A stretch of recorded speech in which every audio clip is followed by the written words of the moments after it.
समान शिक्षा की बात संविधान में की गई और संविधान की जो प्रस्तावना बनी, मोटे तौर पे एक उसकी परिभाषा है संविधान की। उसी परिभाषा में व्यक्ति की गरिमा की बातचीत करी गई है।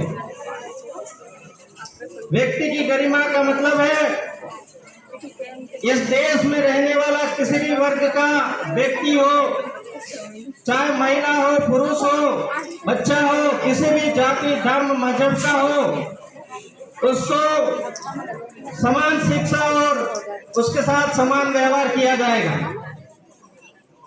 लेकिन जब हम देश की आजादी के इस महापर्व को मनाते हैं तो सबसे पहले मुझे इसी स्कूल में एक कमी नजर आती है कि वो जो आजादी के परवाने थे उन महापुरुषों की तस्वीर एक भी नजर नहीं आती है। अब स्कूल की क्लासों में छोड़िए, हम यहाँ पर जो प्रोग्राम कर रहे हैं, जो महापर्व आयोजित कर रहे हैं, हमें आजादी के उन महापुरुषों से परिचित करा रहे हैं आने वाली भविष्य की पीढ़ी को। ये सामने बैठे लोग बच्चे हमारे देश का भविष्य है और देश के भविष्य से आजादी के जो परवाने थे उनसे परिचय कराना हमारा काम है। तो ये विद्यालय परिवार की एक कमी है और मैं विद्यालय परिवार से ये उम्मीद करूंगा कि जब हम अगला गणतंत्र दिवस मनाएंगे तो हमारे आजादी में योगदान देने वाले उन तमाम महापुरुषों की तस्वीरें यहाँ पर हो, ताकि हम उन महापुरुषों से बात कर सकें। हमारे विद्यालय के बच्चे कुछ महापुरुषों को तो जानते हैं, जो बचपन से नारे लगवाते रहे उन महापुरुषों को जानते हैं, लेकिन ज्यादातर महापुरुषों को नहीं जानते।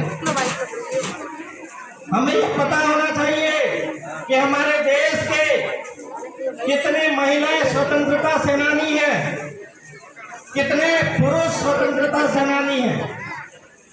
चूंकि इस विद्यालय में सारे आदिवासी बच्चे पढ़ते हैं, तो उन सारे आदिवासी बच्चों को ये पता होना चाहिए कि हमारे आदिवासी समाज के वो महापुरुष कौन थे जिन्होंने देश की आजादी में अपना महत्वपूर्ण योगदान दिया था। ये पता होना चाहिए, ये इतिहास हमें पता होना चाहिए। मैं जब भी बात करता हूँ गांव के युवाओं से तो सबसे पहले उनके सामने गांव के इतिहास को रखता हूँ। किस प्रकार से इस पंचायत पहले बरुआवाड़ा हुआ करती थी और बदलते बदलते किस घटनाक्रम के माध्यम से ये संचिया हुआ जो आज अस्तित्व के रूप में है, यह हमें पता होना चाहिए। गांव के युवाओं को पता होना चाहिए, गांव के मेरे प्यारे छोटे भाइयों बहनों को ये बात पता होनी चाहिए। ठीक उसी तरीके से स्वतंत्रता दिवस हो चाहे गणतंत्र दिवस हो, इन दोनों में भूमिका निभाने वाले आदिवासी समाज के उन महापुरुषों को याद किया जाना चाहिए। वो याद करने का याद का दिन है। आज के दिन में हम याद नहीं करेंगे तो कब याद करेंगे, यह हमें पता होना चाहिए। विद्यालय परिवार के साथ में पीटीएम की कमेटी हो, एसएमसी की कमेटी हो, एसडीएमसी की कमेटी हो, सबके दिमाग में ये चीज होनी चाहिए कि इस समाज को आगे बढ़ाने में, इस देश को आगे बढ़ाने में आदिवासी समाज का महत्वपूर्ण योगदान है। चूंकि इस गांव में मैं देखता हूं, कहने को तो 100% परिणाम भी देखने को मिलता है, लेकिन कोई 35% नंबर ला करके अगर पास हो गया और क्लास के सारे बच्चे पास हो गया, आप बताओ वो बच्चे आगे पढ़ने के लायक है कि नहीं? आप सोचिए, आत्मचिंतन करिए, वो बच्चा आगे जाके क्या करेंगे? हमें गुणवत्तापूर्ण शिक्षा चाहिए। गुणवत्तापूर्ण शिक्षा की जिम्मेदारी विद्यालय परिवार की है और उस पर निगरानी करने की जिम्मेवारी एसडीएमसी की, एसएमसी की है और गांव के तमाम उन नागरिकों की है जो इस गांव के हैं, जो इस गांव के हित के लिए सोचते हैं। उन सब की जिम्मेवारी है। बच्चों की पढ़ाई कितनी गुणवत्तापूर्ण हो रही है, कितनी नहीं हो रही है। मैं गांव के इन युवाओं को देखता हूं, मुझे बड़ी तकलीफ होती है कि ये बच्चे आने वाले समय में क्या करेंगे, क्योंकि यही है हमारे गांव का निर्माण करेंगे। यही है जो हमारे गांव के निर्माण के साथ में हमारे जिले का निर्माण करेंगे, हमारे देश का निर्माण करेंगे। और हम इन पे ध्यान नहीं देंगे, इनके एजुकेशन पे ध्यान नहीं देंगे और एजुकेशन की गुणवत्ता पे ध्यान नहीं देंगे तो क्या होगा, ये आप सबको सोचना बहुत जरूरी है। हम लोग बहुत लंबे समय से प्रयास कर रहे हैं। संचिया में 7 प्राइमरी स्कूल है। शायद स्कूल के सारे स्टाफ को नहीं पता होगा कितने प्राइमरी स्कूल है। गांव के वरिष्ठ नागरिकों को नहीं पता होगा कितनी प्राइमरी स्कूल है। मैंने एक स्कूल का विजिट किया, एक भी स्कूल ठीक स्थिति में नहीं है, इतनी बुरी हालत है। ये हमारे गांव के लोगों की जिम्मेदारी है कि गांव में एक भी प्राइमरी स्कूल ठीक हालत में नहीं है, उसकी आवाज हम बने। हम सबकी सामूहिक जिम्मेदारी है। हम किसी एक पे भार नहीं डाल सकते, हम सबको एक साथ आगे आना होगा। संचिया में राजकीय प्राथमिक विद्यालय संचिया का भवन नहीं है, पिछले 3 सालों से प्रयास कर रहे हैं हम लोग। बाकी खंडहर हो चुके हैं। मसौद फला स्कूल की हालत देखिए। मसौद फला स्कूल में मात्र 2 कमरे हैं जहां पर बच्चे बैठ के पढ़ रहे हैं और वो 12वीं तक का स्कूल क्रमबद्ध कर दिया गया है। उस हालत में आपके बच्चे वहां पर कैसे पढ़ेंगे, सोचिए जरा। इसके बाद में भगोरा फला प्राथमिक विद्यालय, सरपंच प्रतिनिधि विनोद जी यहाँ पर बैठे। मैं आपसे निवेदन करता हूँ कि स्कूल में एक कमरा है, वो भी जर्जर होने की स्थिति में। बारिश का समय, किसी दिन बच्चों स्कूल गिर जाएगी, बच्चे मर जाएंगे गांव के। कम से कम पंचायत के बजट से 1 ट्रैक्टर रेती लगवा कर उसके मरम्मत करवाइए। आपको बार स्कूल के टीचर कह चुके हैं। ये हमें सोचना है, कोई बाहर से दूसरा व्यक्ति आकर नहीं सोचेगा हमारे बच्चों के लिए, हमारे विद्यालय के लिए। हमें देखना है। यहाँ पर अभी मैं साइन कर रहा था, यहाँ पर भी सांसद महोदय, विधायक महोदय के नाम से एप्लीकेशन तैयार हो रही है। हमें वहाँ महज फॉर्मुलेटी नहीं करनी है कि हम जाके दे के आ गए। ये जो एप्लीकेशन यहाँ से जाए, गांव के सैकड़ों नागरिकों के उस पर सिग्नेचर हो रहे हैं और उसका पूरा लाभ इस गांव को, इस विद्यालय को मिलना चाहिए। इसके साथ साथ में एक बात और, हमारे गांव के बच्चे 12वीं पास होने के बाद में, मैं जब क्लास में गया कई बच्चों से पूछा मैंने कि बच्चों आप लोग 12वीं के बाद क्या करना चाहते हो,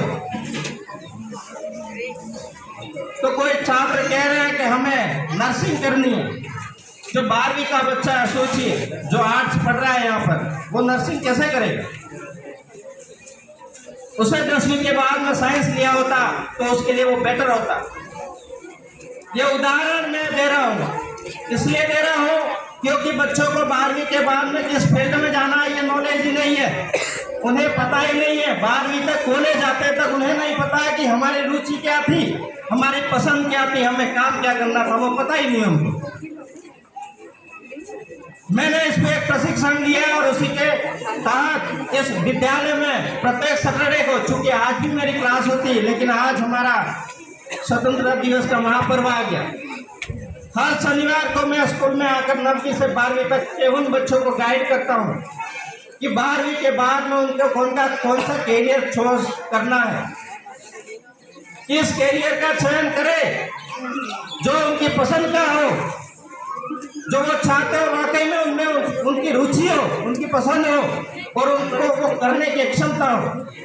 मैं कोई अलग से उनको बताने वाला नहीं हूँ, मैं उनको ये पहचान करवाने वाला हूँ, तुम्हारी ये रुचि है, तुम्हारी ये स्ट्रेंथ है, तुम्हारी ये क्षमता है, आप उस पर काम कीजिए। ये मेरे मन में दर्द है, तब जाकर के इस विद्यालय में बिना किसी मानदेय के मैं ये काम यहाँ पर कर रहा हूँ। गांव के बच्चे भविष्य और भविष्य सुधरे, इसके लिए मैं कर रहा हूँ। ऐसे में गांव के हम तमाम साथियों से निवेदन करूंगा। हमारी कुछ टाइम पहले एसडीएमसी की मीटिंग भी हुई थी, उसमें विद्यालय के गुरुजनों ने हमसे ये निवेदन किया था कि ये पूरी तरह खंडर हो गया कमरा, अगर इसके ऊपर से पत्थर हटा करके टीन शेड का निर्माण कर दिया जाए तो कम से कम एक कमरा विद्यालय के बच्चों के बैठने के लिए महफूज हो सकता है। हमें गांव के तमाम भामाशाह को आगे आना होगा। एक विद्यालय बिछीवाड़ा ब्लॉक में खजूरी ग्राम पंचायत में, वहां पर गांव के लोगों ने 6,15,000 रुपये से एक ड्रोन तैयार किया। पूरा गांव के लोगों ने सहयोग किया और पूरे गांव में किसी ने 10,000 दिए, किसी ने 50,000 दिए, किसी ने 500 रुपये दिए, जिसकी जितनी शक्ति थी उतना दिया। लेकिन पूरे गांव के लोगों ने पैसा दिया, उस स्कूल में बनके ड्रोन तैयार है। अगर अभी यहाँ पर बारिश आ जाए तो हम लोग ये कार्यक्रम ठीक से नहीं कर सकते। अगर हम लोग गांव के सारे लोग मिलकर के सहयोग करेंगे, आर्थिक सहयोग करेंगे, तो इस गांव में, इस विद्यालय में बदलाव आ सकता है। और इस विद्यालय में बदलाव होगा तो इस गांव में बदलाव होगा। साथियों, मेरी इन तमाम बातों को आप अपने कान से अपने जहन में उतारेंगे और इन बातों को ध्यान रखते हुए जैसा मैंने कहा है वैसा उस पर अमल करने की कोशिश करेंगे, ऐसा आशा करता हूं। एक बार पुनः आप सभी को 80वें स्वतंत्रता दिवस की हार्दिक शुभकामनाएं, बहुत बहुत बधाई। लास्ट में एक नारे के साथ अपनी बात खत्म करूंगा। एक खेत नहीं, एक बाग नहीं, एक खेत नहीं, एक बाग नहीं, हम पूरी दुनिया मांगेंगे।